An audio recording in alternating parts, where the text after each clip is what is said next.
I just committed the ultimate crime and I owe you guys an apology. I think I forgot to do our hydration station cheers in my last video. If you actually knew how terrible I feel right now, like you don't even understand. It clicked. I'm like, something feels off. I don't think I did it. And for that, I would like to publicly apologize to all those affected by it. So all aboard this hydration station and let me know what's in your cup. It's water in mine. Cheers, because we're not forgetting. Cheers. I hope you had a good day yesterday because I didn't say it to you. And I hope you have an even better day today, okay? Cheers. I love ya. Checking out some toxic friendships that they just reached a breaking point. And you know what? Sometimes it has to. Sometimes you gotta call it quits. She was always terrible, nasty, and cruel when she drank too much. The first strike was at a concert where she got drunk and kept shouting at me, "Why are you broken?" and pushed me down some stairs. Lawsuit. I broke my foot. Lawsuit. I also have bipolar disorder and she had been there to see the highs and lows, but she always accused me of faking. The final straw was at her then hen party, which I organized and paid for. While my son was in the hospital, she got drunk and pushed me into a wall screaming that I was ruining her day and life. I got right out of there and left her ranting and raging by herself. A few months after the wedding, I found out they were getting divorced because she got drunk and hit her husband. The woman has problems and refuses to get help. I don't need that. Okay, I'm glad you said it because I was about to. I was about to say there's some issues here. She shouldn't be putting her hands on anybody. I don't care if you're drunk or not. I don't care who it is. You don't put your hands on people. She's gonna lose everyone in her life if she keeps doing that. I had a friend I thought I might eventually be in a romantic relationship with. Okay. I supported him. We had a ton of inside jokes. We liked the same things and made each other laugh constantly. Eventually, I realized that when I had issues I needed to talk through, he wasn't available and would shut down or not respond. He insisted nothing was wrong, but would give me the cold shoulder, silent treatment if I spent time or developed relationships with others. I ended up apologizing to him for making him feel bad by being upset by his actions. He was using me for support and love, but couldn't return it. Well, at least not to me or to anyone who wasn't exclusively prioritizing him, so I cut him off. See, it's gotta be an equal friendship though. You really do. I feel like as you get older, you feel the absence in relationships and friendships when it's not equal. Is there an equal amount of effort and love being put into this friendship? You really need to analyze that. We had a great relationship, but when my life changed, hers didn't. She became bitter. Whenever I told her good news, she would be sad for herself instead of happy for me. I had a miscarriage, and even though we weren't trying for a baby, it was very emotional. Oh, I'm sorry. When I told her about the miscarriage, after I could talk about it without crying, she said, "Thank God you weren't pregnant. I would have cried if you were." So she would have been upset if I was pregnant because she wasn't. That's when I decided I would not continue our relationship. Good idea. Yeah, this is a lesson I learned as I got into my, I would say in the last few years, so into my 30s. Like, if you tell good news to someone and you're not getting enthusiasm and support and celebration, red flag. Red frickin' flag, okay? Not your friend. Not a friend you should have in your life. You want the ones that are truly, genuinely in their heart, wholeheartedly excited for your opportunities, for your growth, for your wealth, for success, whatever it is. I'm like Dr. Phil in here today, just giving all the advice. After moving to a new city, I met this girl and instantly became close. Looking back, I know we subconsciously bonded over our many insecurities, which triggered a lot in each other and made the whole thing very toxic. She got loads of male attention, which made me feel ugly. The last straw was during a trip she invited me on with two of her guy friends. At the end of the trip, I realized they had a group chat to make fun of me and comment on everything I was saying. How did I find out? We were sitting, the four of us on the train, and I saw the convo where one of her friends, with whom I had zero beef with whatsoever, said, "Don't worry, just 30 minutes left," after she said something like, "I can't stand her anymore." That's so terrible though. Like your own good friend. Why even invite me on a trip if you can't stand me and you don't like me? Why be my friend, honestly? I was insecure, so her male attention made me feel ugly. Like, you took responsibility for your own things. This, oh, that's just like mean. That's like high school bully. She expected me to be at her beck and call, gaslit me constantly, blamed me for her poor planning, and used the phrase, I try to give her at least 1 day a week to spend time with her husband.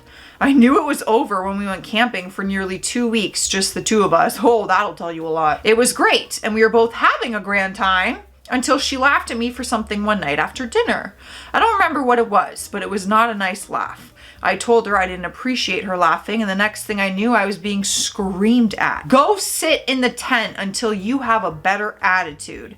2 grown-ass adult women, and she treats me like a sulky preteen. That would just be so awkward. If one of my friends yelled at me, go sit in the tent until you have a better attitude, I think I would start laughing. Because I'd be like, wait, what? That's something like my mother said to me in grade 4. Literally. The amount of times my mom probably told me to have a better attitude. Sorry, mom. But like, I was made from someone. I don't know. We were friends all through college. A few years later, she sent me nudes to show to my husband. No. She said she wanted his, oh, I'm uncomfortable. She said wait, what? She said she wanted his opinion and trusted his judgment. She wanted his approval to pick which one to send to some new guy she was dating. I deleted the photos and her number. Is there more to this story? Does she know your husband? Have they ever had contact with each other? I have my own insecurities and my mind is going wild and I have a lot of questions. I always paid for everything. I was used to it. We went to a festival together. I was 16 and my friend was 18. I worked 2 part-time jobs to afford our tickets, food, etc. At the festival, I wanted to spend some of my money. My friend told me no and took my wallet, claiming I was wasting my money on things I did not need and all I wanted was a t-shirt for my first festival. On the way home, she took me on a 2-day detour to meet a friend. Then she sent me to my guest room while they smoked substances and ordered food with my money. I wasted so much money on this friendship. I learned that sometimes being alone is better than having the wrong friends. Yes, ma'am. Preach. Yes, man. Yes, ma'am. Amen to that, okay? I'm a homebody. I'm home alone all the freaking time. And I don't mind it. And I've learned. How many times have I said that in this video? That's so annoying. Sometimes being alone truly is better than being around certain people. You know what I mean? If you're observing and you're feeling certain ways about some people in your friend group or this and that, trust your gut. Trust the gut. My breaking point was when my friend Dan gaslit me for the final time. I was having a birthday party and didn't want a mutual friend to know about it to spare his feelings. Dan told the friend this afterward, and when I confronted him on it, he said I was delusional and had serious problems. It became a huge fight and I was done when I hung up the phone. I knew it was over. That was 10 years ago and we thankfully haven't spoken since. When you recognize that you're being gaslit, that's a light bulb moment and a very important moment for all of us to come to at some point in time in life, whether that's a relationship, a friendship, a relationship with a family member. When you're being gaslit, that light bulb just goes off and you're like, wait a second, I know what's going on here. They're pouring that gasoline and lighting the flame. You know. And it's very important because a lot of times it takes us a while to get there before we realize, but we do eventually. A couple of years ago, I got close to this girl who was super fun and sweet, but also had a wild side. You sound like you're describing me. Fast forward to her 21st birthday in Vegas. It was myself, the birthday girl, and her 2 friends from her hometown. We were only there for 3 days, the longest 3 days of my life. Well, it's Vegas. What finally broke me was while we were on one of those pool party bar crawls, the birthday girl disappeared and nowhere to be found for more than 3 hours. We eventually found her a few hotels away, completely out of it. She microdosed on acid that morning and conveniently forgot to mention it to the group. She's on acid. Of course she didn't remember to tell you. Safe to say, the minute we were back in our hometown, I told her we would no longer be friends. Okay. Well, you know what? To each their own. Some people are into that stuff. Some people aren't. Personally, believe it or not, you guys, I'm freaking crazy, but I have never done a substance like that. That's wild to me. I'm too scared. I'm honestly too scared to try like a hard substance, if you know what I mean. I can't say it on here, but too scared. I don't like feeling out of my body. I want to be in control. I don't even like being like too drunk anymore. Back in my day, I didn't care. But now that I'm older, I'm like, if I got too drunk, I hate the feeling of not being in control of my thoughts and my body. So that's a no for me, but to each their own. And I understand sometimes your lifestyle doesn't match up with others, and that's okay. I had two pretty close friendships that disintegrated during the pandemic. One wasn't necessarily about the pandemic, but I realized she expected me to always agree with her, and I decided not to nod along with everything. She didn't like that. The other was a workout friend, and as soon as the quarantine started, she complained that the old people would die anyway and survival of the fittest. Oh. She doesn't care who has to die, so she can go to the gym unrestricted. I wasn't that keen on being friends with her anymore. She had always been pretty self-centered, but that was too much. I mean, that's a little far, and that's dramatic. I like to work out too, okay? If you follow me on Instagram, you know fitness is a huge part of my lifestyle. However, that does not come above somebody else's life. Like, that is so dramatic. It took my dad dying, oh, I'm sorry, for me to finally realize enough was enough. Life's too short. Don't waste energy on people who want to cause problems. Words to live by. I politely asked my friend for space twice. Both times she responded with a barrage of messages telling me how awful I was and how everything was my fault. So I blocked her and went no contact. Even though my dad passed and several other real world problems happening in the following months, siblings' house caught fire and they were displaced and my uncle had a stroke, I was less stressed than I was when I was still in contact with her. We still don't talk and I'm happier. Yeah, that's when you know you made the right decision with a friendship, when you're happier and you feel like a weight has been lifted off your shoulder. That's when it's time to cut the dead weight, you guys, okay?